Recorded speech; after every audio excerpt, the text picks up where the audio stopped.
எனக்கு வில்லை இங்கே வேறு எங்கேயுமே இல்லை. சங்கத்திலே இருக்காப்புல, எங்கேயும் இருப்பாப்புல. இது நீங்கள் நான் சொல்லுவேன், கடைப்பிடிக்கணும். ராஜன் சார், அனைவருக்கும் வணக்கம். வினோத் சார் சொல்லும்போது சீனிவாசன் எங்கள் கட்சிக்காரனாரு. அது எந்த கட்சி சொல்லிட்டா நான் அதுக்கு தகுந்த மாதிரி பேசுவேன். எங்கள் கட்சி சினிமா கட்சிங்க. ஓகே, நம்ம கட்சி தான். என்ன பிரச்சனை மாட்டிக்கூடாதுல்ல, நம்மளுக்கு கூட நம்மளே மாட்டிக்கிட்டு மாட்டிக்கூடாது நீங்கள். ஓகே, அப்படியா? நம்ம சினிமா கட்சி அதான். அப்புறம் இந்த இசையை வெளியிட்ட நாயகன் பாலமுரளி பாலா மியூசிக் டைரக்டர். அவர் சூழ்நிலையால் இங்கே வர முடியலை. ஓகே, இருந்தாலும் எல்லோரும் அவரை வாழ்த்துவோம். இன்னொருத்தர் சூழ்நிலாம் நல்லா இருந்தும் தயாரிப்பாளர் கெஞ்சியும் இயக்குனர் கெஞ்சியும் ஒருத்தர் வரல, கதாநாயகி.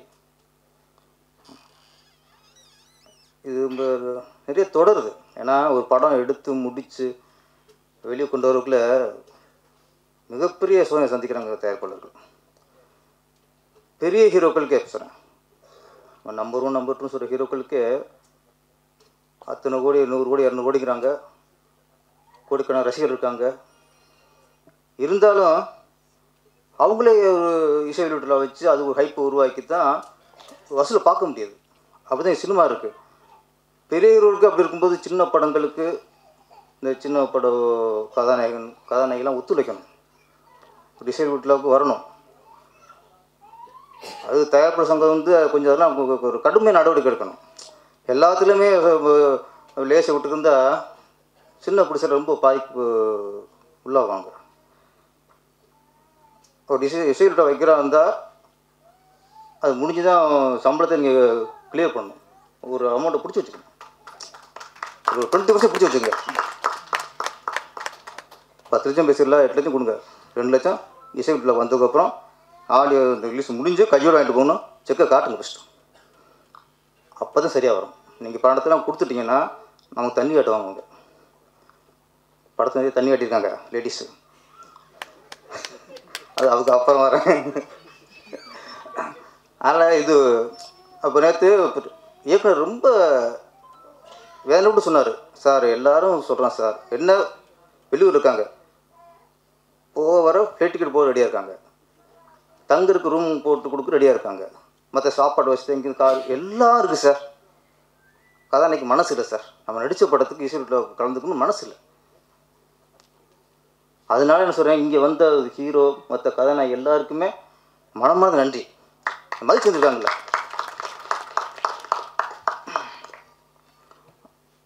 அப்புறம் முந்தா நாள் சங்கத்தில் சேர்க்கணும் நம்பி அவரை சொன்னார், சார் சிக்லெட்னு ஒரு படம் சார், உங்களை ஆடி வச்சு கூப்பிட்றாங்க சார். சரி டீட்டில் அனுப்பி வைங்கண்ணே.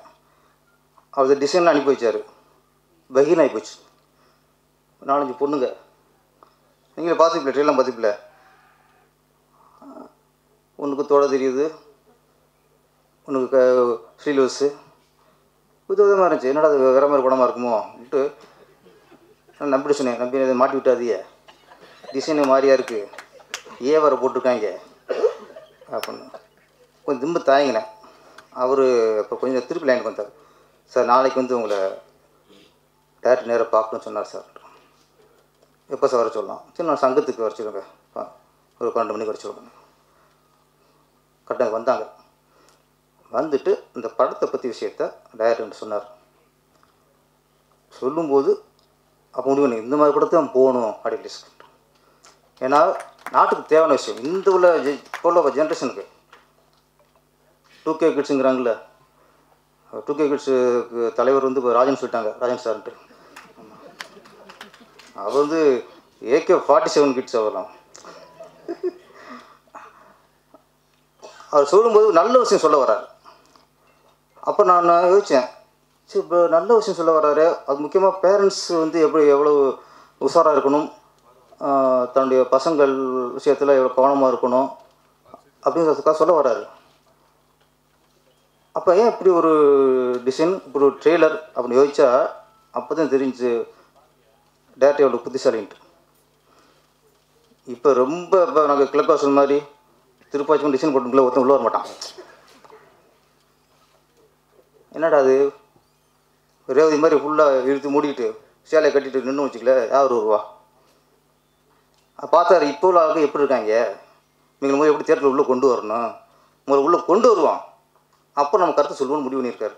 அதனால் முதல் இந்த ட்ரெயிலர் இந்த டிசைன்லாம் காரணமே நமக்கு திருறாங்களாம் பசங்க எங்கடா அப்படி திருறாங்கல்ல அவங்க உள்ளே கொண்டு வரக்கான விஷயந்தான் இந்த ட்ரெய்லரும் வந்துட்டு கேட்டு வாங்கியிருப்பாங்க கூட இருக்கு. ஏன்னா இப்போ உள்ள 2K கிட்ஸை புரிஞ்சு வச்சுருக்காரு டைரக்டர் ராஜன் சார்லாம் புரிஞ்சு வச்சுருக்காரு. அதனால் உண்மையாக தெரியும் நான் பொய்யில்லால எல்லாம் நடந்த விஷயமே சொல்லிக்கிறேன் நான். ஏன்னா இப்போ பசங்க அப்படி இருக்காங்க. இந்த படம் நான் அந்த கதை இந்த விஷயத்தை கேட்டதுக்கப்புறம் இது வந்து 2K கிட்ஸு பார்க்குறாங்களோ இல்லையோ பெற்றவங்க பார்க்கணும் சார், பெற்றவங்க பார்க்கணும். ஏன்னா அவங்க தான் எனக்கு ஏமாளி இருக்காங்க. குழந்தைகளை படிக்க வச்சுட்டு அவங்க அறிவாளி நினைக்கிறது, நம்மளோட பசங்க திறமைசாலி நினைக்கிறது, அப்படியே அவங்களுக்கு ஃபுல் ஃப்ரீடம் கொடுத்துருது. இதனால இன்றைக்கி நாடு சீரழிது. இன்றைக்கி அப்போ பார்க்க வேண்டியது பெற்றவங்க தான். எப்படி பசங்களை கண்காணிக்க, ஏன்னா இன்றைக்கி அப்பா அம்மா எப்படி ஏமாத்துங்கிற வித்தை நல்லா தெரியுது பசங்களுக்கு. இன்றைக்கி ஒரு சில பொண்ணுங்கள்லாம் நிறைய பார்க்குறேன், அதோட பொண்ணுங்களை ஃப்ரெண்ட்ஸாக கூட்டு வரதை விட 4 பசங்களை கூட்டுது பாய் ஃப்ரெண்ட்ஸுன்ட்டு அவங்கள உத்தமமாக சித்தரிக்கிறது. அப்படியே ஐயோ உங்கள் அம்மா அப்படி உசுவாங்க, அம்மா பசங்க அப்படியே அவங்க நல்லா இந்த காலத்துக்கு தங்கமான பசங்களாக இருக்காங்களே அவங்க நம்பிடுறாங்க. இன்றைக்கி நிறைய பசங்கள்லாம் அப்பா அம்மா ஏமாத்துறாங்க. இன்றைக்கி கலாச்சார சீரழிவுங்கிறது ரொம்ப மோசமாக போச்சு. ஒரு டயலாக் போட்டார் இருக்குல்ல, முடிஞ்சா படு இல்லைன்னா விடு எல்லாம் ஒன்று தான். இது தான் கட் பண்ணியிருக்கேன் சார் ப்ளீஸ். முடிஞ்சா படு இல்லைன்னா விடுனா எவ்வளோ ஒரு வாழ்க்கை எவ்வளோ ஒரு மோசமாக புரிஞ்சு வச்சுருக்காங்க. அதுவும் பொண்ணு என்னென்னா இது வேதனையான விஷயம். அந்த டயலாக் வந்து அவங்களுக்கு வந்து கேட்கும்போது மாதிரியாக இருக்கலாம், ஆனால் இன்றைக்கு உள்ள நிறைய பெண்களுக்கு இந்த ஒரு தாட் இருக்கிறத வெளிப்படுத்திருக்கார் படத்தில். அப்போ ரொம்ப வேதனையான விஷயம். இன்றைக்கி நிறைய டைவர்ஸ் நிறையா போயிட்டுருக்கு. ஆனால் உணவு புரிஞ்சுக்கணும், நம்மளாம் டைவர்ஸ் ஆனவங்க தான் பிரிஞ்சு வாழ்கிறாங்க. டைவர்ஸ் வாங்காமல் இருக்க அப்பா அம்மாலாம் பேரண்ட்ஸ்லாம் சேர்ந்து வர நினைக்கக்கூடாது. நிறைய பேர் டைவர்ஸ் வாங்காமல் பிரிஞ்சு வாழ்ந்துருக்காங்க. நிறைய குடும்பங்களில் புருஷன் முன்னாடி பேசிய 4-5 வருஷம் இருக்கும். சில குடும்பத்தில் அப்பன் சரியாக இருக்க மாட்டான், சில குடும்பத்தில் அம்மா சரியாக இருக்காது, ஆனால் சேர்ந்து வந்து தான் இருப்பாங்க. இது எல்லாத்துக்கும் ஒரே காரணம் என்னென்னா தான் பெற்ற பிள்ளைகளுக்கா சார், தான் பெற்ற பிள்ளைகளுக்காக குழந்தைய பெற்றுட்டோமே இதுக்காக சேர்ந்து வாழணுக்கா சார் பழகும் நீ சேர்ந்து வாழ்ந்துட்டு இருக்கு. அதான் உண்மை. நீ அதை வந்து பசங்க புரிஞ்சுக்கணும். அப்பா எந்த கஷ்டப்படுறாரு, அம்மா எந்த அளவுக்கு கஷ்டப்படுறாங்க, யாருக்காக கஷ்டப்படுறாங்க, இதை பசங்க புரிய வைக்கணும். முதல்ல அது நம்ம பேரண்ட்ஸ் பகிர்ந்துக்கிறது இல்லை. நம்ம பிரச்சனை நம்ம அது போய் பசங்க திரிக்கக்கூடாது சொல்லணும் சார். நம்ம எந்த அளவுக்கு கஷ்டப்பட்டு இப்படி சம்பாதிச்சு ராப்போட உழைச்சி சம்பாதிச்சு கொட்டுறோங்கிறத பசங்களுக்கு புரிய வைக்கணும். கஷ்டத்தை சொல்லணும் ஃபஸ்ட்டு. அது இல்லை. இன்றைக்கி நண்பர் மனைவி பொன்மாணிக்கம் அன்புள்ள அம்மான ஒரு புக்கு, நிறைய பிரபலங்கள் வந்து தன்னுடைய அம்மா பற்றி எழுதியிருந்தாங்க. அதில் நானும் ஒரு பாட்டு எழுதியிருந்தேன். அதில் ஒருத்தர் பதிவு ஒன்றது இன்றைக்கி என் மனசில் இருக்குது. என்ன ஒரு பிரபலம் தான் அவங்க, ஒரு அம்மா, அவர் கணவன் சரியில்லை, வெளியே நிறைய பெண்கள் தொடர்பு, சில நேரங்களில் வீட்டுக்கே பெண்களை கூட்டி வர்றது. இது இந்த பொண்ணுக்கு தெரியுது.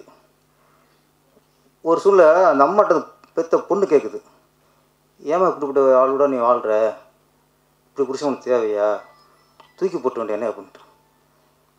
அதுக்கு இந்த அம்மா சொல்கிறாங்க, நான் வெறும் அவருக்கு மனைவியாக மட்டும் இருந்தால் நான் எப்போ தூக்கி போட்டிருக்கேன், உனக்கு தாயம் இருக்கல எப்படி தூக்கி போட முடியும். இதான் சார் தாய். இந்த தாய் உள்ளத்தை அந்த பொண்ணு புரிஞ்சுக்கணும்ல. அந்த பொண்ணு கேட்டுச்சு, அம்மா சொல்லிட்டாங்க. இது மாதிரி இன்றைக்கி நிறைய பெண்கள் வந்து பெண்களுக்காக பொம்பளை பிள்ளை பெற்றுட்டோம், இதை கரெக்டாக வளர்த்து கரெக்டாக கல்யாணம் பண்ணி கொடுத்து நம்ம ஒரு முறையாக வாழ வைக்கணும்ட்டு எத்தனை தாய் இன்றைக்கி வேதனை அடைக்கிட்டு புருஷனுடைய குடும்பத்தை தாங்கிட்டு வாழ்ந்துட்டு இருக்காங்க. இது இன்றைக்குள்ள நிறைய பொண்ணுங்களுக்கு தெரிய மாட்டேங்குது.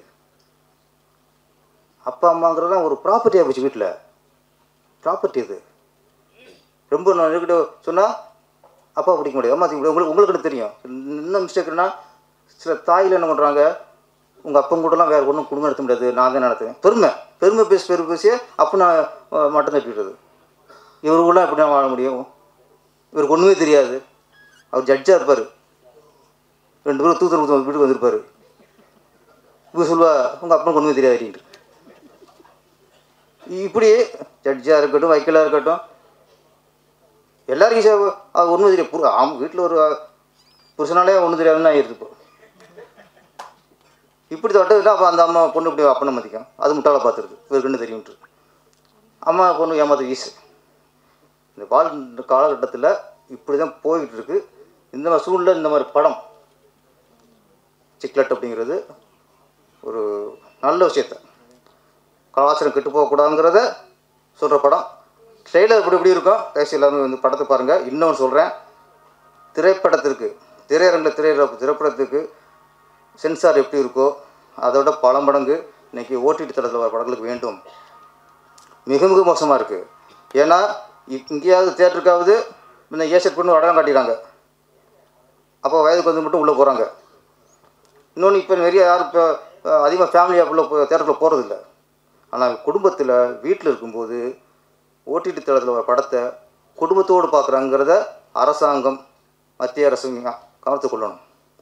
நீ குடும்பத்தோடு பார்க்குறது வீட்டில் தான், ஓடிடி தளத்துலாம். அதில் வர படமாக பார்த்தா அவ்வளோ மோசமாக இருக்குது. வன்முறை, கை தனியாக ஓடுது, தலை தெரியாது விழுகுது, ஒருத்தன் கத்தி வச்சு கழுத்தை அறுத்துட்டே இருக்கேன் சார். குழந்தை பசங்க பார்த்துக்கிட்டு இருக்கு. அதுமாதிரி இந்த செக்ஸ் காட்சிகள், அதுக்கு பீஃப் எடுத்து போட்டுருக்கு. அந்தளவுக்கு அவ்வளோ நெருக்கமாக பண்ணுறாங்க.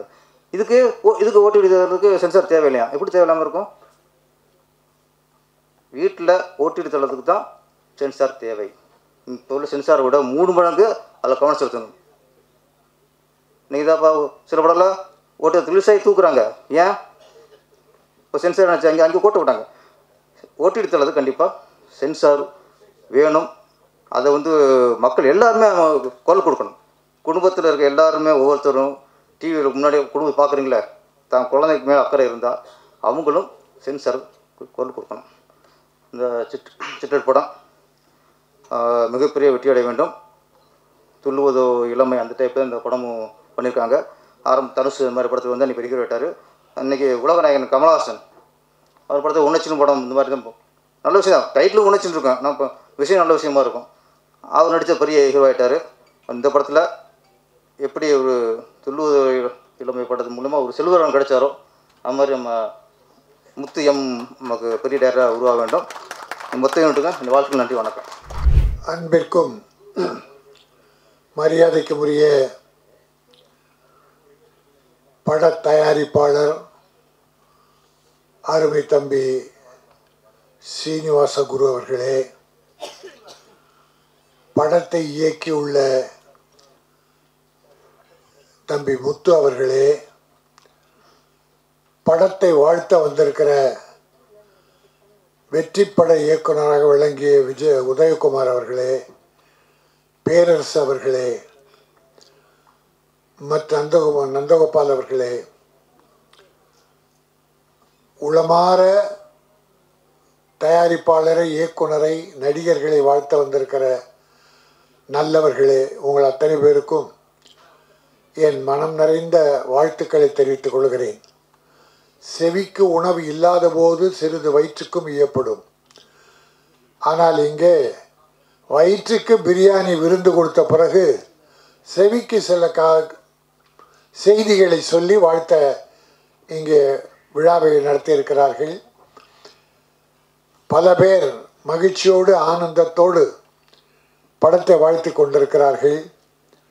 சிக்லெட் என்ற இந்த படம் ட்ரெய்லர் பார்த்தோம்.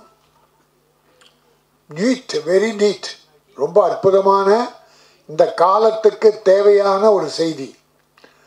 அது ஏவா ஏவான்றது வேற. அப்பா அம்மா பிள்ளைங்க அண்டர்ஸ்டாண்டிங் என்ன? அப்பா அம்மா சொல்கிறத பிள்ளைங்க கேட்குறாங்களா, பிள்ளைங்க சொல்கிறத அப்பா அம்மா கேட்குறாங்களா என்ற பிரச்சனையை அடிப்படையாக ஒவ்வொரு குடும்பத்தில் நடக்குது. ஒவ்வொரு குடும்பத்தில் நடக்குது. இப்போ விஞ்ஞான வளர்ச்சியில் பல சாஃப்ட்வேர் வந்து பெரிய வளர்ச்சியும் கொடுத்துருக்கிறது, பல அழிவுகளையும் கொடுத்துருக்கிறது. நீங்கள் உதாரணமாக ரம்மி கேம், சூதாட்டம் பல குடும்பங்களை பாழாக்கி பல குடும்ப தலைவர்கள், குழந்தைகள், பிள்ளைகள், மாணவர்களை அழிச்சிச்சு. போதையில், அதான் அது ஒரு போதை. இதை தமிழக அரசு சட்டம் போட்டு பல குடும்ப தலைவர்கள் பேராசையில் ஆடி எல்லாம் மனநோயாளியாகி கெட்டு போனாங்க. 20க்கும் மேற்பட்ட இறந்து போனாங்க. சட்டமன்றத்தில் சட்டம் இயற்றி அதை ஆளுநருக்கு அனுப்பி வைக்கிறாங்க ஒப்புதலுக்காக. அப்புறம் அது கோர்ட்டுக்கு போகுது, கோர்ட் என்னமோ சொல்லுதுன்னு வச்சுங்க. ஆனால் அந்த ஆளுநர் இந்த கேம்பிளிங் நடத்துகிற அந்த முதலாளியோடு பேசுகிறார், தனியாக கூட்டம் போட்டு பேசுகிறாராம். அது எந்த வகையில் நியாயம்? குடும்பத்தை கெடுக்கிற இது. மற்ற அரசியலுக்கெல்லாம் நம்ம தயாராக இல்லை. அது இப்படி சில நடக்குது. ஒரு ஜட்ஜு ஒரு தீர்ப்பு கொடுத்துருக்கார், சுப்ரீம் கோர்ட் ஜட்ஜ். குடும்ப கலாச்சாரம் எங்கேருந்து கெட்டு போகுதுன்றதுக்காக இந்த சின்ன உதாரணம் சொல்கிறேன். ஒரு தீர்ப்பில் ஒரு ஜட்ஜு தீர்ப்பு கொடுக்குறாரு கணவன் மனைவியில். அந்த மனைவி விருப்பத்தோடு இன்னொருவரோட போனால் அது தப்பு இல்லையா? Judgement supreme court. இதுவாக நம் கலாச்சாரம் எப்படி சீர்கெட்டு போச்சுன்னு இருக்கு. அதுக்காக 1-2 உதாரணத்தை கேள்விப்பட்டதை சொன்னேன். ஏன்னா இது ஒரு அருமையான சப்ஜெக்ட், தேவையான சப்ஜெக்ட். இன்னொன்று தாய் பாசம் தந்தை பாசம் எப்படி இருக்குன்றதுக்கு ஒரு சின்ன உதாரணம். சமீபத்தில் ஒரு குடும்பத்தில் நடந்தது. அப்பா அம்மா கஷ்டப்பட்டு பிள்ளைய படிக்க வச்சு கல்யாணம் பண்ணி ஒரு குழந்தை இருக்குது. இப்போ அப்பா இல்லை, அம்மா தான் இருக்காங்க இந்த குடும்பத்தில். 8 வருஷமாக அந்த வீட்டில் நாய் இல்லை, தாய் தான் இருந்தாங்க. இந்த கணவன் மனைவிக்கு பிள்ளைக்கு, இந்த அம்மாவுடைய பிள்ளைக்கு ஒரு நாய் வளர்க்கணும்னு ஆசை. அந்த ஒரு குழந்தை இருக்கு அவங்களுக்கு, ஒரு பெண் குழந்தை. அவன் என்ன சொல்கிறான், நாய் வாங்க போகிறேன். அம்மா சொல்கிறாங்கப்பா வானப்பா, ஃப்ளாட் வீடுப்பா, வேறு எங்கே கிரவுண்டு கூட இல்லை, நாய் அங்கே இங்கே ஓடும், முடி உதிரும், வேணாப்பா அப்படின்னு அம்மா ஒரு அட்வைஸ். அவங்க வந்து ஒரு பேராசிரியர், ஒரு கல்லூரியில் பேராசிரியர் வந்து ரிட்டையர்ட் ஆனவங்க. நாய் வேண்டாம்ப்பா, பாசம் வைப்போம், அது வேண்டாம். அந்த பிள்ளை என்ன திரும்ப சொன்னாங்க, அம்மா எங்களுக்கு நாய் கண்டிப்பாக வேணும், உனக்கு இஷ்டம் இருந்தால் இரு, இல்லைன்னா போயிடு. சத்தியமாக சார் 6 மாதம் ஆச்சு சார். நாய் வேணுமா சார்? பெற்ற தாய் வேண்டாமா சார்? என்ன சார் கலாச்சாரம், எங்கே போகுது? அதுக்கேற்ற மாதிரி நம்ம ஃப்ளாட் வீடு வந்து புள்ள ஒரு ரூமில், மனைவி கணவன் ஒரு ரூமில், பொண்ணு ஒரு ரூமில், எல்லாரும் எப்பாவது ஒரு தடவை தான் ஹாலில் இருப்பாங்க. பிள்ளைக்கு ஒரு ஃபோன் வருது, செல்ஃபோனு, அம்மாவுக்கு ஒன்று, அப்பாவுக்கு ஒன்று, பையனுக்கு ஒன்று வருது. 4 பேரும் ஃபோன் எடுத்துக்கிட்டு ஒருத்தன் மாடிக்கு போகிறான், ஒருத்தன் வராண்டா போகிறான், ஒருத்தன் தெருவுக்கு போகிறான், அம்மா சமையல் கட்டில் போகிறாங்க. அண்டர்ஸ்டாண்டிங் இல்லை, என்ன பேசுகிறான்னு யாருக்குமே தெரியல. இப்போல்லாம் முன்ன அப்பா அம்மா மாப்பிள்ளை பார்த்து பொண்ணு கல்யாணம் வச்சு நிறைய நடந்தது, நல்ல பண்பாடு. ஆனால் இப்போது அப்பா அம்மா பொண்ணுக்கு மாப்பிள்ளை பார்க்குறாங்க, திடீர்னு இந்த பொண்ணு ஒரு மாப்பிள்ளையை கூப்பிட்டு வந்து, அப்பா இவர் தான் என் புருஷன், கல்யாணம் முடிச்சுட்டு வந்து நிற்கிறான் சார், அப்பா அம்மா ஒன்றும் இல்லை. ஏன்னா நம்ம எல்லாம் ஃபேமிலிஸாக இருக்கோம். அதுக்காக ஒரு சின்ன 2 வருத்தத்தை பகிர்ந்துக்கிட்டேன். இந்த கதை ஒரு அற்புதமான மேட்ரை குடும்பங்களுக்கு சொல்கிற ஒரு அற்புதமான விஷயம். அதை முத்து என் தம்பி பிரமாதமாக பண்ணியிருக்கீங்க தம்பி, நல்லா பண்ணியிருக்கீங்க. சீனிவாச குரு ப்ரொடியூசர், இந்த படத்தை துணிச்சலாக எடுத்திருக்காரு. அதில் கூட அவர் வேற ஒரு படம் ட்ரை பண்ணாராம். இந்த கதையை பொண்ணுக்கிட்ட சொல்ல அந்த பொண்ணு அப்பா இதான் எடுக்கணும்னு சொல்லிச்சான். அதனால் இந்த படம் வெற்றி பெறும். ஏன்னா இந்த காலத்து பிள்ளை எப்படி வாழணும் குடும்பத்தோடுன்ற விரும்பி தான் இதை மக்களுக்கு சொல்லணும்னு அது அப்பாவுக்கே இந்த படத்தை எடுங்கன்னு சொல்லியிருக்கு. அந்த அப்பா பொண்ணு பேச்சை கேட்டான் பார், குரு நீ வாழ்க, அப்பா வாழ்க, அம்மா வாழ்க, பிள்ளைகள் வாழ்க. ரொம்ப அற்புதமான விஷயம். ஒரு வீட்டில் புருஷன் பொண்டாட்டி இருக்காங்க. பொண்டாட்டி சமையல் ரூமில் இருக்கான், புருஷன் பெட்ரூமில் இருக்கான். புருஷன் ஃபோன் பண்ணுறான் பொண்டாட்டிக்கு பெட்ரூம்லேருந்து. ஃபோன் பண்ணால் என்னது, நீங்கள் தொடர்பு கொள்பவர் தொடர்பு எல்லைக்கு அப்பால் உள்ளார். எங்கே ஒரு 50 அடி தூரம் தான். இன்னொரு ஃபோன் போட்டான், என்னடா இவளை காணன்னு. நீங்கள் தொடர்பு கொள்பவர் வேறு ஒருவருடன் தொடர்பில் இருக்கிறார். புருஷன் பொண்டாட்டிக்கு அங்கே ரகலை வராது. அப்படி ஆயிடுச்சு. இப்போது மனசெல்லாம் மாறி போச்சு. ஒத்த மனம் இல்லை. அந்த கூடத்தில் 16 பிள்ளைகளை வச்சு பாட்டி சாதம் உருட்டி கொடுக்கும். 16 பிள்ளைங்க கையில் வாங்கும். அந்த காலம் போய் பெத்த அப்பா அம்மாவுக்கு பிள்ளைகளுக்கே இப்போ தொடர்பு இல்லாமல் போச்சு. இந்த காலத்துக்கு தேவையான ஒரு அற்புதமான படம் சிக்லட். இந்த படம் நிச்சயம் வெற்றி பெறும். ஏன்னா இப்போ சின்ன படங்கள் சில வெற்றி பெறும், ஜனங்கள் ஏற்றுக்கிறாங்க, பார்க்குறாங்க. டாடா, குட் நைட், இருகப்பற்று, போர் தொழில், இப்படி இன்னும் ஒரு 10 படம் இருக்குது இந்த வருஷத்தில் வெற்றி பெற்ற படங்கள். அதில் இன்னொன்று, இந்த ஹீரோவை பண்ண தம்பி அப்போ ஏதோ ஒரு 50 படம் ஹீரோவை நடித்த மாதிரி ஒரே ஷாட்டில் அவ்வளோ பெரிய டைலாக்கை பிரமாதமாக பண்ணியிருக்கான். அது டைரக்டருடைய திறமை, அந்த தம்பியுடைய திறமை. அவர் தெலுங்காக இருந்தாலும் சரி, தமிழாக இருந்தாலும் சரி, தெலுங்கும் எங்கள் சகோதரர்கள் தான். தமிழ் மீது நன்றி உள்ள வரை தெலுங்கு நாங்கள் வரவேற்போம். தமிழர்கள் மீது நன்றி உள்ளவர். ஏன்னா இப்போ நம்ம ஹீரோக்களும் மற்றவங்களும் அங்கே போகிறாங்க, அங்கே இருக்கவங்களும் இங்கே வர்றாங்க, அது தப்பே இல்லை. ஆனால் உன்னை க்ளோஸ் பண்ண என்ன க்ளோஸ் பண்ணோன்னா அதுதான் தப்பு. ஆக இன்றைக்கு ஒரு அற்புதமான விழா. இந்த ஆடியோ ஃபங்க்ஷனில் கலந்துக்கிட்டோம். நல்ல ட்ரெய்லர் பார்த்தோம். ஒரு பானை சோற்றில் ஒரு சோறு எடுத்து அப்படி நசுக்கி பார்த்தா பானை சோறு வெந்ததாக வருத்தம். ஆனால் நான் ரசிக்கு பார்த்ததை வாயில் போட்டு ருசித்து பார்த்தேன். அந்த சாதம் பிரமாதமாக வெந்திருந்தது. இந்த சிக்லெட் அற்புதமாக வேகத்தோடு அற்புதமாக பண்ண படம் மிகப்பெரிய வெற்றி பெறும். சீனிவாச குரு ஒரு நல்ல ப்ரொடியூசர் வருவார், முத்து மிகச்சிறந்த இயக்குனராக வருவார். உங்களுடைய அன்பும் ஆசியும் அவர்கள் வேண்டும். நன்றி, வணக்கம். வந்த உடனே ஒரு பேக்கெட் சிக்லெட் கொடுத்துருந்தேன். இவ்வளோ பேர் பேசும்போது நானும் ரொம்ப நேரம் மென்னுட்டு இருந்திருப்பேன் இல்லையா? எல்லாத்துக்கும் ஒரு பேக்கெட் சிக்லெட் கொடுத்துருந்துருக்கலாம். நிறைய பத்திரிகை நண்பர்கள் கிளம்பிட்டாங்க. அவங்களுக்கு வேறு வேறு அப்பாயின்மெண்ட் இருக்குன்னு நினைக்கிறேன். இந்த திரைப்படத்தை பற்றி நான் பேசுகிறதுக்கு ஒன்றுமே இல்லை. நான் எல்லாம் பேசிட்டாங்க. இயக்குனரில் ஆரம்பித்து, தயாரிப்பாரில் ஆரம்பித்து, நம்ம பேரரசு ஒரு அருமையான நிறைய நல்ல விஷயங்களை பேசினார். முத்தாய்க்கும் அண்ணனும் பேசிட்டார், ராஜ் அண்ணன். இனிமேல் திருப்பி நம்ம என்ன பேசுறதுக்கு என்ன இருக்குது? ஆனால் ஒரே ஒரு விஷயம், வர்றவங்கெல்லாம் ரொம்ப நேரம் பேசக்கூடாதுன்ட்டு கொஞ்ச நேரத்தில் பேசிக்க போகிறேன்னு சொல்கிறதுக்கே ரொம்ப நேரம் எடுத்துக்கிட்டார் அவர். ரொம்ப நேரம் பேசிட்டு நான் இப்போ தொடங்குறேன் அப்படின்றாரு. அதுக்கப்புறம் யாரும் கைத்தட்டலையா? கைத்தட்டுறது ரொம்ப நல்லதுன்னு சொல்லி கைத்தட்டு வாங்கிறதுக்காக ட்ரை பண்ணுறாரு. இந்த மாதிரி அதை சொல்லிட்டு அவர் ஒரு 3/4 மணி நேரம் பேசுகிறாரு.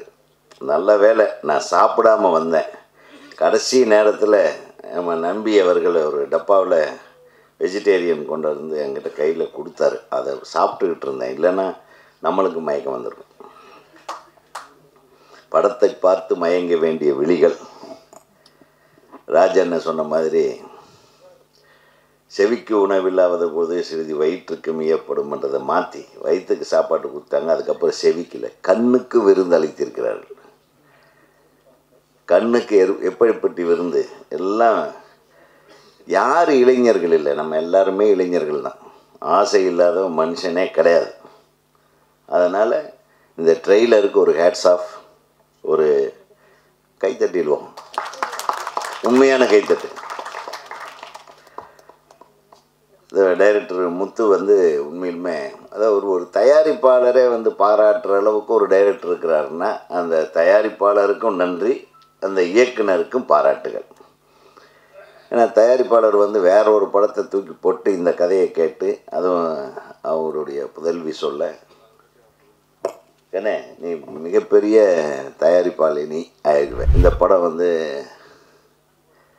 எப்படியெல்லாம் சிரமப்பட்டு எடுத்தோம், என்ன மேட்ரு அப்படின்னு சொல்லி டைரக்டர் சொன்னார். இன்னைக்கு அது பெரிய விஷயம் இல்லை. இந்த 20 கிட்ஸு, 2K கிட்ஸு, 5K இதெல்லாம் ஒன்றும் கிடையாது. நம்ம வளர்க்குறோம், அவ்வளோதான். நம்ம வந்து அப்போ தெரியாமல் பண்ணதை இப்போ தெரிஞ்சு பண்ணுறாங்க, அவ்வளோதான். கரெக்ட் தானே? நம்ம என்ன லொல்லு பண்ணியிருப்போம். ராஜண்ணே நீங்கள்லாம் சும்மாவாக இருந்திருப்பீங்க.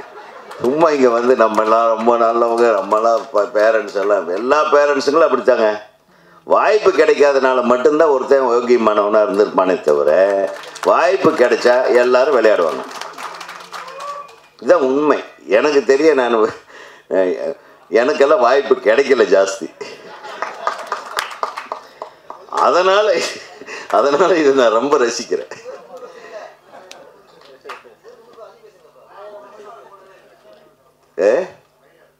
இன்னொரு தடவை வேணுமா? போட்டுருவோம்.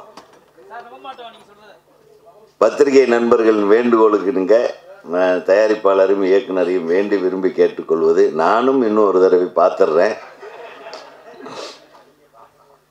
என்ன டைரக்டர்,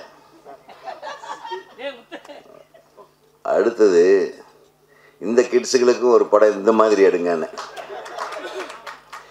என்ன அவங்க போய் பப்பில் டான்ஸ் ஆடுறாங்க, சியர்ஸ் சொல்கிறாங்க, அரைகுறை ட்ரெஸ் போடுறாங்க. அவன் ரூம் போட்டு அரைகுறை ட்ரெஸ்ஸில் தான் ஆடிட்டு இருக்கிறாங்க பெரிய ஆளுகளில். நீங்கள் வேறு இது எத்தனை வீடியோ போடுறது இல்லையா? பார்க்குறோம்ல. நீங்கள் என்ன ஒன்றும் தப்பாக இல்லை, எடுத்துடல. அதே மாதிரி இது பெரிய இப்போ நம்ம எடுக்கிற படங்களுக்கெல்லாம் இப்போ சென்சார் தேவையா? நீங்கள் சென்சார் போர்டில் இருந்தீங்க, முதல்ல நீங்களே உட்காந்துட்டீங்க பேசிகிட்டு இருக்கீங்க சென்சாரை பற்றி. அவரை சொல்கிறேன். சென்சார் போர்டில் கடந்த 3 ஆண்டுகளாக இருந்துட்டு சென்சார் போர்டு நீங்கள் தாங்க பண்ணணும். விட்டு போயிடுங்க பாவம். இதெல்லாம் பார்த்தேன், எங்களுக்கே ஒரு சின்ன இன்னும் வாழ வேண்டும் போல் ஒரு ஆசையை தூண்டுகிற விதத்தில் சில விஷுவல்ஸ் இருக்குன்னா அதை ஜாலியாக இருக்க வேண்டியது தானே. ஏங்க உடனே சென்சார் போர்டுக்கு வேறு சொல்லி இதையும் வெட்ட சொல்லி பிரச்சனையை உண்டு பண்ணிடுவார் போல். அப்படி இல்லை, கண்டென்ட் என்ன அவர் சொல்ல வந்தது. நீங்கள் ஒரு மேட்டர் சொன்னார் பேரரசு, ரொம்ப சரியான மேட்டர். அதாவது இப்படி இருந்தால் தான் அந்த இளம் வயது பசங்க பொண்ணுங்கெல்லாம் தேட்டருக்கு வருவாங்க. இப்போ ஆன்லைன் புக்கிங் பண்ணிட்டு வர்ற பொண்ணுங்க பசங்க தான் இன்றைக்கி தேட்டருக்கு வர்றாங்க. உண்மையாகவே யார் ஐடியில் வேலை செய்கிறவங்க, காலேஜில் படிக்கிறவங்க, இவங்களாம் படம் பார்க்க வைக்க வேண்டும் என்றால் அவங்களுக்கு ஒரு இந்த ட்ரெய்லர் கண்டென்ட் இம்பார்ட்டண்ட். படத்தில் கண்டென்ட் இருக்கான்றது கூட விட்ருங்க, அவங்கள தேட்டருக்கு கூப்பிடுக்குன்னா ட்ரெய்லருக்குன்னு ஒரு கண்டென்ட் இருக்குது. இப்போ பெரிய நடிகர்களில் தம்பி சொன்ன மாதிரி அவங்களே பெரிய கூட்டத்தை வர வச்சு அவங்களே கண்டென்ட்டை கொடுத்துட்றாங்க. ஏதோ ஒருத்தர் திட்ட வேண்டியது, ஏதோ ஒன்று பண்ண வேண்டியது, ஏதோ ஒரு கமெண்ட் அடிக்க வேண்டியது, அது புயல் மாதிரி கிளம்பி. இந்த படத்தில் என்ன தான் சொல்லியிருக்காங்கன்னா, படத்துக்கு அவங்க பேசுறதுக்கு சம்மந்தமே இருக்காது. எப்படியெல்லாம் ஏமாத்துறாங்க. இவர் என்ன பண்ணிட்டார் பாவம், நேர்மையாக காட்டியிருக்காரு. ஆக இந்த நேர்மை வெற்றி பெறணும். கரெக்ட் தானே? நம்ம பொய் சொல்லி இன்றைக்கி குழந்தைங்க அப்படித்தான் இருப்பாங்க. நீங்கள் பேரண்ட்ஸ் என்ன பண்ணாங்க, அண்ணன் அழகாக சொன்னாங்க. பேரண்ட்ஸ் என்ன பண்ணுறாங்க, குழந்தைங்கள கொண்டு போய் ஸ்கூலில் விட்டுட்டு வந்துட்டு அப்புறம் எஸ்கேப் ஆகிடுவாங்க. அதாவது குழந்தைங்கள பள்ளிக்கூடத்தில் கொண்டு போய் விட்டுட்டு வீட்டுக்கு வந்த உடனே ஒரு பெரிய நிம்மதி பெருமிச்சு விடுவாங்க. புரியுதா உங்களுக்கு? அப்புறம் இவன் சுதந்திரமாக தெரியும், இவன் என்ன பண்ணுறான்னு சாயந்தரம் வரலும் தெரியாது. திருப்பி அந்த 3:30 மணிக்கு குழந்தைய பிக்கப் பண்ண போகும்போது வரையில் அப்போ ஒரு டென்ஷன், என்னால் வர முடியாது, நீ போயிடு. இது எத்தனை வீடுகளில் நடக்குது? அந்த குழந்தைங்களை நம்ம மட்டும் உள்ளுணர்வோட பாசத்தோடு நம்ம பராமரிக்கிறோமா? குழந்தைங்களையே குற்றம் சொல்லக்கூடாது. நீங்கள்லாம் கரெக்டா?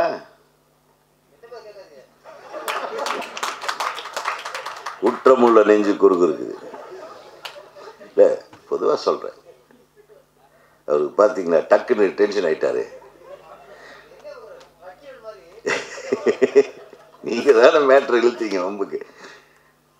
ஸோ பெற்றவங்களுக்குன்னு 1008 பிரச்சனை இருக்கும். அண்ணன் சொன்னார், பல விஷயங்கள் எடுத்து வச்சார். ஒரு ஆம்பளை பல தொடர்புகளில் இருக்காருன்னு. அந்த ஒவ்வொரு தொடர்புக்கும் அவன் பதில் சொல்ல வேண்டிய கட்டாயத்தில் இருப்பான். ஒரு தொடர்புட உருவான குழந்தையே அட்மிட் பண்ணிவிட்டு இன்னும் ஸ்கூலில் விட்டுட்டு இன்னொரு தொடர்பில் உண்டான குழந்தைக்கு ஃபீஸ் கட்டுறதுக்கு போவான். அவனுடைய உண்மையான டென்ஷன் உங்களுக்கு தெரியுமா? என்னங்கப்பா, எல்லாம் ஒரு சைடாகவே பேசக்கூடாது. குழந்தைங்க கெட்டு போயிடறாங்க, குழந்தைங்க எந்த குழந்தையும் கிடையாது. இப்போல்லாம் குழந்தைங்க ரொம்ப விவரமாக இருக்காங்க. போவாங்க, பாக்கெட்டில் காசு செலவு பண்ணாமல் அடுத்தவங்க காசுலேயே ஆட்டையை போட்டு ஜாலியாக இருந்துட்டு வந்துடுறாங்க.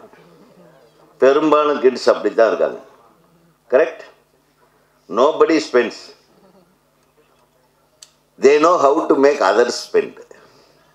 அடுத்தவன் பாக்கெட்டை எப்படி கை வைக்கிறது, விரல் விடாமையே, கையை விடாமையே அவனை எப்படி ஸ்பெண்ட் பண்ண வைக்கிறது, இந்த மாதிரி வித்தைகளெல்லாம் தெரிஞ்சவங்க தான் 2K கிட்ஸ். ஸோ வாழ்க அவர்கள். அந்த மாதிரி பிள்ளைகளை பெக்கிறதுக்கு எவ்வளவு நம்ம கொடுத்து வச்சுருக்கணும். பெரும்பாலும் சொல்கிறேன். ஸோ இப்படியெல்லாம் இருந்தால் என்ன ஆகும் அப்படிங்கிறத இவர் படத்தில் கிளைமேக்ஸில் காட்டியிருக்காருன்னு நினைக்கிறேன். If I am right. இந்த சமுதாயம், அதாவது பேரண்ட்ஸ் மட்டும் இல்லைங்க, இந்த சமுதாயம் அங்கங்கே ஏங்க பப் ஓப்பன் பண்ணுறீங்க? 24 hours பப்பு. அப்புறம் இந்த பப்புக்கு இப்போ வேறு பேர் வச்சுருக்காங்க, ரெஸ்டோ பார். அது சிலருக்கு ஃபிக்ஸே பண்ணி வச்சுருப்பாங்க. அந்த காலேஜ் பொண்ணு அந்த பையனும் அந்த இடத்துல தான் சார் உட்காருவாங்க. நீங்கள் உட்காராதீங்க இந்த சீட்டுன்றான். நான் ஒரு ரெஸ்டோ பாருக்கு போனேன், தனியாக போயிட்டேன், யாரையும் கூப்பிடல, யாரும் வரல.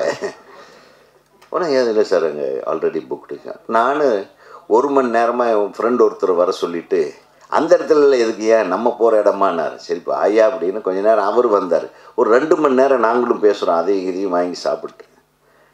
2 மணி நேரமாக காலியாக தான் இருக்குது, யாரையும் உட்கார விட மாட்டேன்றோம். நம்ம எந்திரிக்கிற டைமில் அந்த கிட்ஸ் வந்தாங்க. சூப்பர். எப்படி ஒரு ஆளுமை தன்மை வச்சுருக்காங்க அந்த கிட்ஸு. அந்த கடைக்காரனையே வேலைக்கு வாங்கி வச்சுருக்காங்க. ஸோ இந்த மாதிரி பார், ரெஸ்டோ பார்ஸ், அந்த வயசில் அந்த பப்புக்கு போகிற கல்ச்சருக்குண்டான அடிமைகளாக்கி அந்த குழந்தைங்களை சீரழிக்கிறதுக்குண்டான பல விஷயங்கள் இந்த நாட்டில் தோற்றுவித்தது யார்? வியாபாரம் என்கிற பெயரால் காசு சம்பாதிக்கிறதுக்காக நம்ம தாங்க கடையை போடுறோம். அவனும் ஒரு அப்பன் தானே. அந்த அப்பன் குற்றவாளி இல்லைன்னா நம்ம அப்பாவும் குற்றவாளி இல்லை. கரெக்டாக நான் சொல்கிறது? குற்றம் பண்ணால் எல்லோரும் குற்றவாளி தான். ஸோ இதில் ஏமாந்து போகிற குழந்தைங்க மட்டும்தான் வாழ்க்கை போகுது. ஏமாற்றிட்டு வர்ற குழந்தைங்கள்லாம் விவரமான குழந்தைங்களா இருக்குது. இன்றைக்கி அரசியல் மாதிரியே தாங்க எல்லாமே. சிக்குனா மட்டும்தான் திருடன், சிக்கலைன்னா பெருந்தலைவன். என்னங்க ஐயா அது? அண்ணன் சொன்னார் நீதிமன்றங்கள் என்ன சொல்கிறது. நீதிமன்றங்களை பற்றி நம்ம குறை சொல்ல முடியாது. நீதிமன்றங்கள் உயர்ந்த இடங்கள். அந்த நீதியை சொல்பவர்கள் தான். அவரும் மனுஷன் தான். என்ன அது என்ன பண்ணுறது? ஆமாம், தேவையில்லை. பாரு, அவர் பேசிட்டு அவர் பேசுறது ஏதோ நான் பேச வர்றது மாதிரி.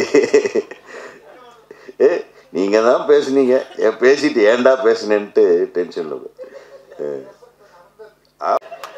புகழ்பெற்ற திரைப்படங்களை இந்த மண்ணுக்கும் மக்களுக்கும் நாம் கண்டிப்பாக கொடுக்க முடியும்.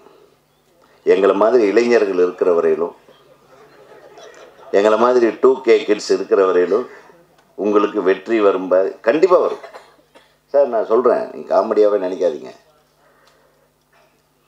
எவ்வளவு தைரியம் இருந்தால் இந்த படத்தை நீங்கள் எடுத்துருப்பீங்க? எவ்வளவு தைரியம் வேணும் இவருக்கு. அது வித்தியாசமான திரைக்களம்.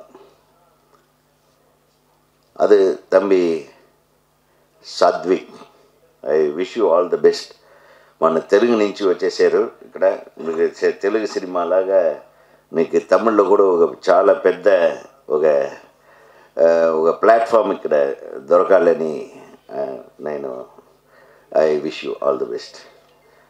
அதே மாதிரி ஜாக் டேனியலா, எங்களுக்கு தெரிஞ்சது ஜாக் டேனியல் தான்.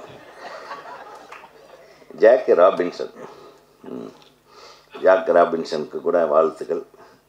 அப்புறம் அமிர்தம், நான் உட்கார்ந்ததே அமிர்தத்துக்கு பக்கத்தில் தானே. Amritha, wish you all the best. அப்போ அமிர்தம் இல்லாத இன்னும் 2 தேனும் சொக்கத்தங்கமும் வராமல் போன ஹீரோயின்களையும் நம்ம மனமாற வாழ்த்துவோம். ரொம்ப எல்லாம் திட்ட வேண்டாம். சின்ன பிள்ளைகளுக்கு திட்டினா தெரியாது, அவங்களுக்கு லாங்குவேஜ் தெரியாது. கூப்பிட்டதே அவங்க புரிஞ்சதான்னு தெரியல எனக்கு. ஏன்னா இப்போது இங்கே இப்போ எப்படி நிறைய நார்த் இந்தியன்ஸ் தமிழில் பேசிகிட்டு இருக்காங்க. நம்ம தமிழ்காரங்க நம்ம கேட்டால் இங்கிலீஷில் பதில் சொல்லுவாங்க. நம்ம வெஸ்ட் மாம்பலம் சைட்லெல்லாம் போனீங்கன்னா இந்த கடையில் நிறைய தமிழ் ஆளுங்க தான் இருப்பாங்க. கேட்டால் இங்கிலீஷில் தான் பதில் சொல்லுவான். நோ அப்படின்னு. அதே கடைக்குள்ளே புகுந்து இந்த காய்கறியெல்லாம் எடை போடுற பொண்ணும் பசங்கள்லாம் பார்த்திங்கன்னா நார்த் இந்தியன்ஸாக இருப்பான். நம்ம கியா கித்துனா அப்படின்னு நம்ம கேட்போம். வேறு வழி இல்லாமல் அவனுக்கு தெரியலையன்ட்டு அவன் சார் தமிழ்லேயே பேசுங்க சார்ன்றான். நாடு இப்படி போயிட்டுருக்குங்க. அடுத்த படம் இதை வச்சு நீ எடுக்கணே, இதே ஒரு வித்தியாசமான படமாக அமையும். எப்படி மொழி நம்மளை எல்லாம் வேறு மாதிரி நம்மளை திங்க் பண்ண வைக்கிது பார்த்தீங்களா? நான் சொல்கிறது புரியுதுன்னு நினைக்கிறேன். தமிழர்கள் ஆங்கிலத்தில் பேசுகிறார்கள். நம்ம வடக்கிந்தியாக்காரங்கிட்ட வேலை செய்கிற பசங்கன்னா நம்ம ஊர் தமிழன் காய்கறி கடையிலையோ மற்ற மளிகை கடையிலையோ வேலை செய்ய தயாராக இல்லை. கரெக்டாக நார்த் இந்தியாவிலேருந்து வந்துடுறாங்க. அவங்கக்கிட்ட நம்ம ஹிந்தியில் பேச ட்ரை பண்ணுறோம் பாருங்க. அவன் தமிழில் பேசுகிறான். எங்கே குழப்பம் நடக்குது பாருங்கள். இப்போ என்ன தேவை இந்த நாட்டுக்கு அப்படின்ற மாதிரி ஒரு ஆங்கிளில் இன்னொரு படம் முத்து, நீ பெரிய சர்டிஃபிகேட்டில் அந்த படத்தை எடுக்கலாம். என்ன உன்னோட இது சர்டிஃபிகேட் படமாக இருந்தாலும் இந்த படத்தை எடுத்த அப்படின்னு யாரும் கேட்கக்கூடாத அளவுக்கு எதற்காக இந்த படத்தை எடுத்தேன், எதற்காக இந்த படம் எடுக்கப்பட்டது என்பதை பெரிய அளவுக்கு இந்த மண்ணுக்கும் மக்களுக்கும் புரிய வைக்கும் படமாக இது அமைய வேண்டும். மாபெரும் வெற்றியை இந்த திரைப்படம் பெற வேண்டும். இந்த திரைப்படத்தில் பங்கேற்றிய ஒளிப்பதிவாளர், இசையமைப்பாளர் குறிப்பாக அவருக்கு என்னுடைய வாழ்த்துக்களை சொல்லுங்கள். அவர் பறந்துக்கிட்டே இருக்கட்டும். இருந்தாலும் இங்கேருந்து ஒரு மெசேஜ் அனுப்பிங்க, இறங்கணுன்னே இத்தனை பேர் உங்களை வாழ்த்துனாங்கன்னு சொல்லுங்கள் அந்த தம்பிக்கு. அது மட்டுமல்ல, தொழில்நுட்ப கலைஞர்கள் அனைவருக்கும், எடிட்டரில் நீங்கள் ரொம்ப உயர்வாக சொல்லிகிட்டு இருந்தீங்க, எடிட்டருக்கும் சரி, நம்ம கவிஞர்கள் தம்பி கார்த்திக்கும் இன்னொருத்தர் வந்திருக்காரு. அவர் இந்த படத்தின் துணை தயாரிப்பாளராக இணை தயாரிப்பாளர் அவங்களுக்கும், பாப்பா பேர் என்ன? சவர்ணாஸ்ரீ. ஓகே, நல்ல பேர். சவர்ணாஸ்ரீ அவர்களுக்கும் தொடர்ந்து இந்த மாதிரி நல்ல சப்ஜெக்ட் ஐடென்டிஃபை பண்ணி நீங்கள் வேணால் சொல்லுங்கள், உங்கள் மெயில் ஐடி கொடுங்க, நாங்கள் எங்கள் சங்கத்திலேருந்து கதையை அனுப்புகிறோம், நீ செலக்ட் பண்ண. இது நல்லா இருக்கே, கைத்தட்டலாமே. இது நான் எப்போ இந்த டைரக்டர் அசோசியேஷனுக்கு செக்ரட்டரியாக வந்தேனோ அப்போ இருந்தால் எல்லாத்துக்கும் சான்ஸ் கேட்க ஆரம்பிச்சிட்டேன். நடுவில் நம்மளுக்கும் சேர்த்தான். நாங்கள்லாம் கதையை அனுப்புகிறோம். நீங்கள் சார் ப்ராமிஸ் முத்து நீ தான் சாட்சி. ஓகே, ஒரு 10 கதையை அனுப்புகிறோம். அதில் ஏதோ ஒன்று செலக்ட் பண்ணி உங்கள் சங்க நீங்கள் சங்கம் தானே, உங்கள் சங்க சகோதரர்களுக்கு வாய்ப்பு வாங்கி கொடு. உன்னுடைய திரைப்படம் மாபெரும் வெற்றி அடைய இசையமைப்பாளர்களிருந்து அனைவருக்கும் உன்னுடைய ஒரு விஷயத்தை நான் சொல்ல மறந்துட்டேன். தனக்கு உதவி செய்த அத்தனை பேரோட பெயர்களையும் குறிப்பிட்டான் பாருங்க. அந்த நன்றி மனப்பான்மை உன்னை நிச்சயமாக வெல்ல வைக்கும். அனைத்து தொழில்நுட்ப கலைஞர்கள் மட்டும் இல்லாமல் டிஸ்கஷனில் இருந்தவங்க, நான் கஷ்டப்படும் போது கூட இருந்தவங்க, உன்னுடைய துணை இயக்குனர்கள் ஒவ்வொருத்தர் பேராக சொல்லிவிட்டு அவங்களாம் தான் டைலாக்கு கான்ட்ரிபியூட் பண்ணாங்க. இப்படியெல்லாம் ஓப்பனாக பேசுகிற நீ கடைசி வரையிலும் இப்படியே பேசுகிற அளவுக்கு பெரிய படங்களை பண்ணு. அனைவருக்கும் ஒவ்வொருவனுடைய நண்பர்களும் கூடிய விரைவில் இயக்குநர்களாக வர வேண்டும் என்று நான் வாழ்த்தி, இந்த படம் மிகப்பெரிய வெற்றி படமாக அமைய எல்லாம் வல்ல இறைவனை வேண்டி அனைத்து பத்திரிகை ஊடக நண்பர்களும் இவர்களை வெற்றியாளர்களாக மாற்ற உங்கள் உதவியை நான் நாடி விடைபெறுகிறேன். நன்றி, வணக்கம்.